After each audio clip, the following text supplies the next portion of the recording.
I'm John Cunningham, and welcome to another episode of Small Stocks, Big Money. For those of you new to the show, RedChip Companies is an investor relations, media, and research firm focused on emerging growth companies. Our unique platform combines global multimedia with traditional investor relations, reaching investors around the world. Now, today's show features interviews with executives of two public companies. First up is Royalty Management Holding Corporation, stock symbol RMCO on the NASDAQ. Royalty Management identifies and invests in highly undervalued assets in growing and transitioning marketplaces to obtain an ongoing royalty or cash flow stream, leveraging industry relationships to attract deal flow and synergistic investment opportunities with affiliated partners. You'll learn more about the unique strategy for long-term growth when we speak with the company's CFO later in the show. Next up is ASP Isotopes, stock symbol ASPI on the NASDAQ. ASP Isotopes is an emerging leader in isotope enrichment technology with wide application potential across a variety of industries. The company expects to be a leading supplier of non-nuclear enriched isotopes, generating over $150 million in EBITDA per annum by 2028. And they've already secured multiple long-term supply agreements with customers globally. We'll learn more when we speak with the CEO later in the show. Now, before we get to our first interview, our quote of the week, it comes from the book Small Stocks, Big Money. If you want to invest in the microcap space, buy companies and not stocks. If you buy stocks, the daily fluctuations and lack of liquidity will drive you crazy. These quotes come from Byron Roth, CEO of Roth Capital, featured in Chapter 7 of Small Stocks, Big Money. This is a book of exclusive interviews with some of the biggest players in the microcap space. Get a digital copy on Amazon today for just $18. Quick question. Are you interested in gaining a deeper understanding of the companies featured on Small Stocks, Big Money? If so, be sure to join us for our exclusive investor webinars. This is your opportunity to gain an in-depth look at our featured companies and where you can speak directly to management, giving you tremendous insights straight from the source. Visit redchip.com/events for a full calendar of upcoming webinars and register today to secure your spot at the next event. Now let's get started with our first interview today with Royalty Management. Today we have Kirk Taylor, Chief Financial Officer of Royalty Management Holding Corporation, which trades on the NASDAQ under the ticker symbol RMCO. Kirk, thanks for being with us today. Yeah, thanks, Bear, for having us. Pretty excited to get into our business and the exciting things ahead of us. I agree. So, Royalty Management recently commenced trading on NASDAQ, positioning the company to capitalize on organic and inorganic growth opportunities. Let's start with a brief overview of the business. Yeah, so Royalty Management Co., like you said, RMCO on NASDAQ, was founded by innovators in the infrastructure space. It was seeded by friends and family funds that really believed that there needed to be a new breed of royalty investments made. We take a step back and we say, what is infrastructure? Most people think of roads and railways. While that meets the standard definition, will that meet the definition of infrastructure over the next 20, 30, 100 years? And so RMC is really built to take advantage of those opportunities of investing capital today to meet current cash flow, meet current trends, but with an eye towards what's next, what's future in each of those industries. Very exciting. Thank you, Kirk. In a recent press release, you commented on the higher interest rate environment and Royalty Management's ability to provide alternative capital solutions. Talk to us more about this unique position. Yeah, so in your traditional mining royalty space, many mines that are junior miners, they are going through their pre-fees, permitting, or feasibility studies, are unable to raise capital in today's capital market environment as well as interest rate environment. What Royalty Management can do is provide early stage capital to those traditional mining assets to get them to the next incremental level, either in production or approval, to allow them to expand their business plan and go in the future. But for that investment, royalty management is able to take a royalty stream off top line of future revenue production, allowing it to insulate itself from rising cost environments that we're seeing right now in the inflationary commodity environment. Royalty management is targeting industries and businesses undergoing significant transformations. What can you tell us about this investment approach and how you balance profit and benefit? Yeah, it's a great question. So like I said, what is infrastructure today? Is going to change over the time, right? So not only are we investing in the building blocks of today's infrastructure, whether mining assets that go into current day steel production, mines that go into infrastructure markets. We're also expanding the view of what infrastructure will be in the future. The building block of life is water, and for many people, water is an automatic. You turn your handle and water comes out. That's not true for everybody in the world. It may not be true for us going forward, and so Royalty Management Co. has taken an investment in a great Austin, Texas-based company called Heartwater, revolutionizing how rainwater can be captured, purified, and bottled for consumer consumption. Those types of expanded viewpoint to what infrastructure can be allows Royalty Management Co. not only to drive current revenue by generating interest income off of investments, but also making sure it has a seat at the table of what infrastructure will be in the upcoming generations. Thank you, Kirk. I understand the business is very forward-looking, but able to adapt to current market trends now. Speaking of market opportunity, how big is the total addressable market opportunity? Well, every junior miner in the world needs capital to advance. As some mining assets are pulling back in your traditional power generation industries, others are advancing forward in the critical element and rare earth space. Goldman Sachs has called copper the next oil, right? As we look at electrifying our economy, how can Royalty Management Co. play in that space? We can invest wisely in known operators who need that incremental capital to push their copper mines, their lithium mines, their rare earth mines forward to institutionalize their investment base. So those are the things that we're focused on right now from a traditional mining space. We have team members actually over in Africa as we speak this week, looking at opportunities.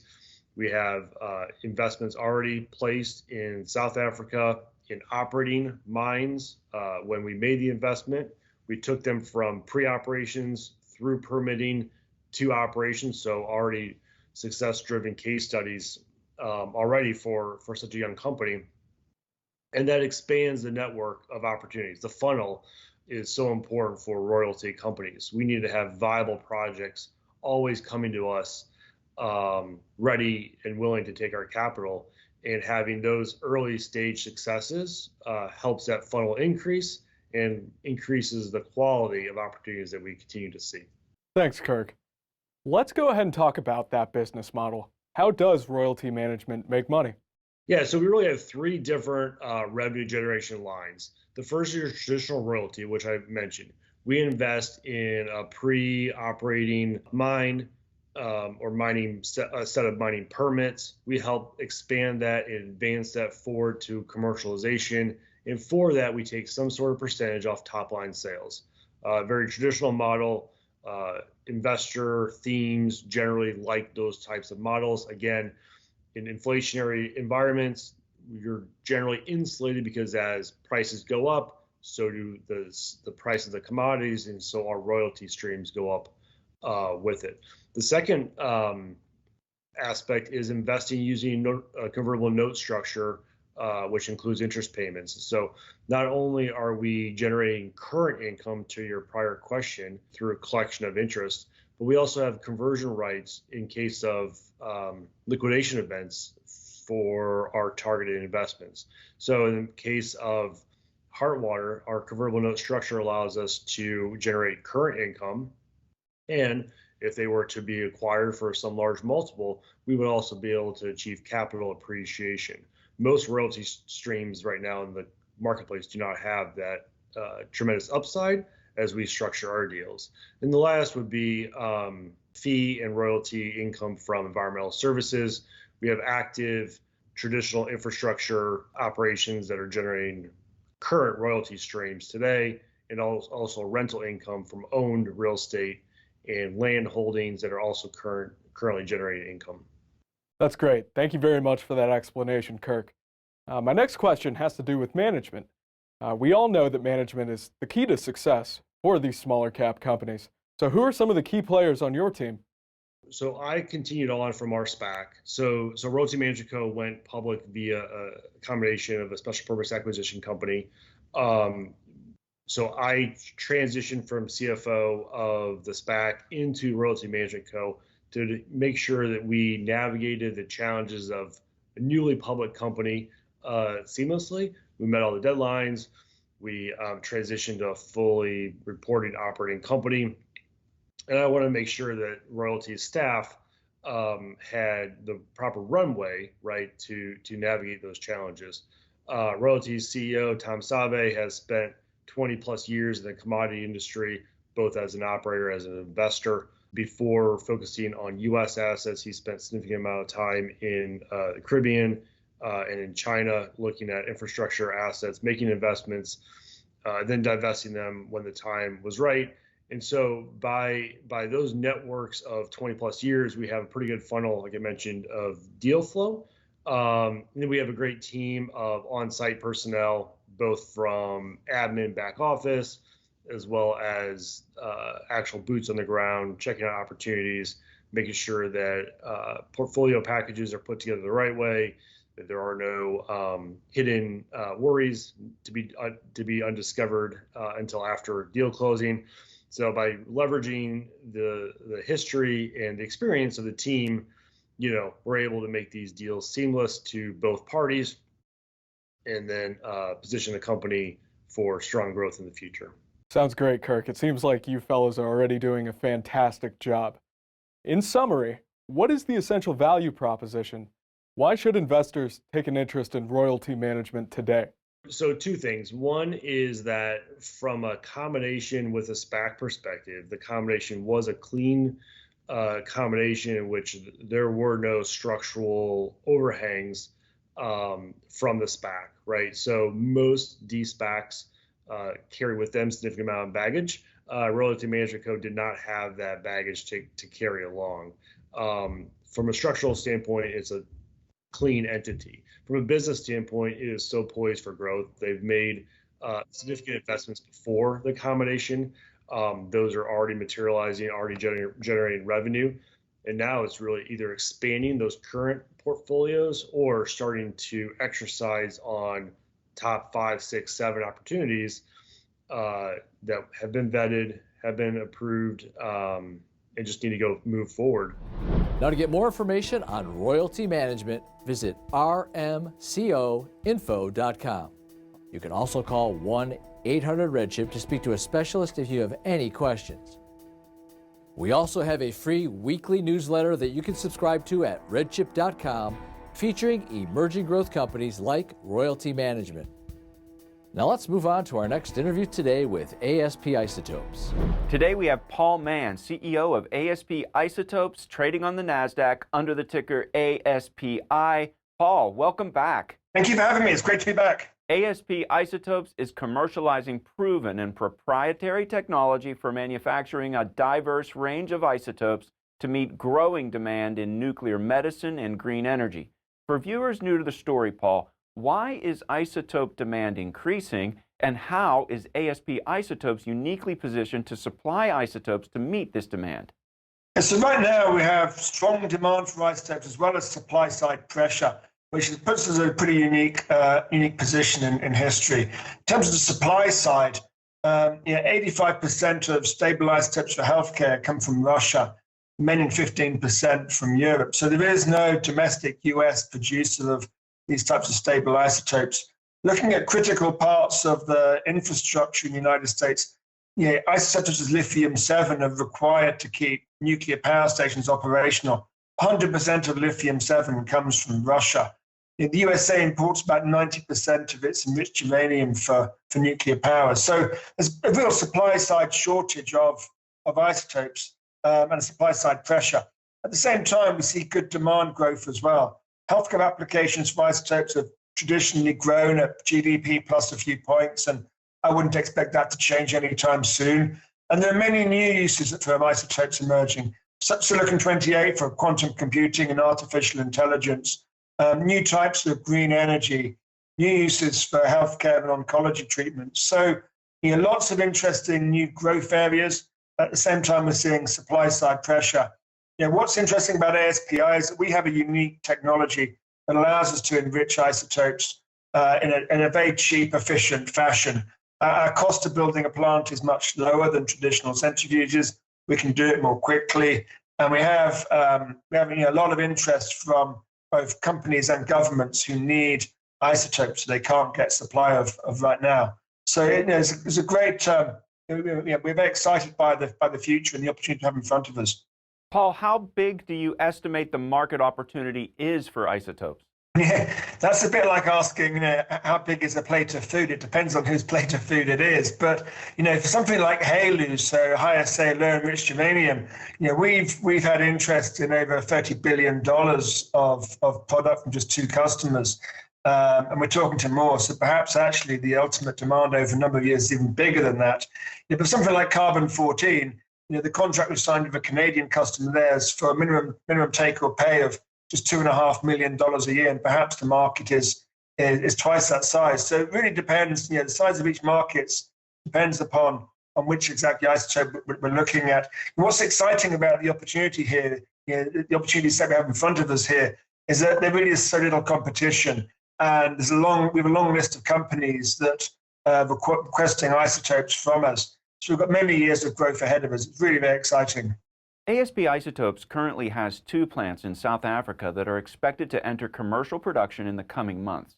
What can you tell us about these facilities, and why South Africa? Yeah, so South Africa has actually got a long history in the enrichment industry, in the nuclear industry. During the apartheid years, the country enriched its own uranium, both for weapons and for nuclear fuel. South Africa changed a lot during the early 1990s. The country obviously saw a positive change in its political environment, and the country exited its enrichment industry. It closed down its weapons program. The country joined the International Atomic Energy Agency. They became signatories of the Non-Proliferation Treaty. And so our scientists who grew up in that industry started to look for other ways to enrich isotopes for more peaceful applications, such as healthcare and other advanced technologies. So we have 2 plants in South Africa. We acquired them both during essentially a bankruptcy process in South Africa about 2 years ago. The first is a quite small plant that'll produce the world's demand of carbon-14. That'll go into production late this year, early next year. And that plant's entirely sold out to a Canadian customer. And the second plant's a lot bigger. That can produce isotopes such as molybdenum-100 and silicon-28. And again, that'll be producing isotopes early part of next year. We've signed 2 contracts for production from that facility. Paul, you recently announced the formation of Quantum Leap Energy, a new subsidiary focusing on the future needs for nuclear fuels. Talk to us about this subsidiary and what nuclear fuels you intend to produce. Yeah, so the world has a challenging equation to solve over the next 30 years. Somehow we have to double electricity production whilst keeping carbon emissions neutral or flat. Wind and solar are great when you've got wind and sun, but when you haven't got wind and sun, they're kind of a problem. In our opinion, and I think most countries are coming to this view as well, nuclear power is the answer to a green, environmentally friendly baseload for most countries. In our opinion, and I think most other people's view, small modular reactors are the future for nuclear energy. This is a bit like the Ford Model T of motor cars into nuclear engineering. It brings production line economics to an industry and can collapse the cost dramatically. The benefits of an SMR is that almost anyone in the world can have access to very cheap, environmentally friendly energy. This is really important because if we're going to transform the world to a green to a greener, low carbon footprint, that green energy has to trade at a discount to hydrocarbon energy. You can't go to emerging markets and ask emerging market citizens to pay a premium for green energy. It's not going to work. And historically, green energy is traded at a premium to hydrocarbon-based energy. And what we're excited about is being able to produce nuclear fuels that will allow energy in the future, green energy, to trade at a discount to hydrocarbon-based energy.